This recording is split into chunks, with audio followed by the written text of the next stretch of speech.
Chuck Todd, we've been watching President Trump address delegates in Charlotte after being formally renominated at the opening session of the 2020 Republican Convention. That roll call vote is now going to formally wrap up. We were told this convention would be upbeat and optimistic. Well, what we have just heard from the president was a grievance-filled informal acceptance speech that was filled with so many made-up problems about mail-in voting that if we were to air just the truthful parts, we probably could only air maybe a sentence, if that much. So the president has kicked off his unconventional convention, and we have to kick off with a massive fact check with it.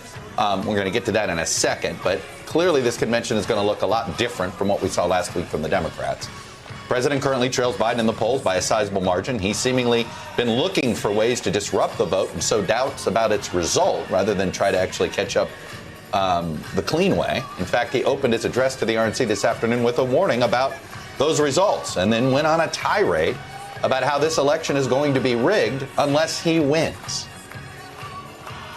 As the president opens this convention, the Postmaster General is being grilled on Capitol Hill right now by the House Oversight Committee amid concerns the administration is trying to disrupt the mail and have an impact on the balloting itself. We'll have the latest from that hearing in a moment. But folks, the first few hours of the GOP convention already speaks volumes about where we are just 71 days from the election and where we're headed. Republicans have affirmed that the party, for all intents and purposes, has no principles anymore. They don't have a platform other than to enthusiastically support one person, Donald J. Trump. The party will adjourn this convention without adopting a formal platform of ideas and principles. We're not making this up. It's an acknowledgement that it doesn't see itself as a party of ideas per se. It sees itself as a party of one man. Pure and simple.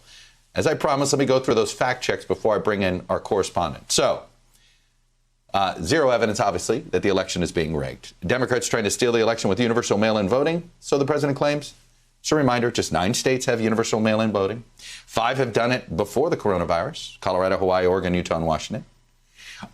It looks like instances of fraud in Colorado, Oregon, and Washington are 0.0025% over 2 election cycles. California, Nevada, Vermont, and New Jersey are the new states that are doing mail-in voting.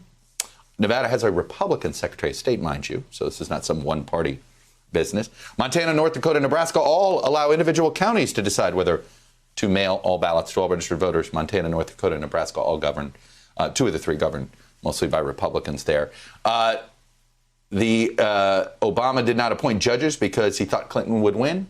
That is not true. If you will recall, there's been a Republican Senate since 2014. Mitch McConnell made that his goal for the last year, is to keep as many judicial nominees, to keep President Obama from filling those judicial appointments.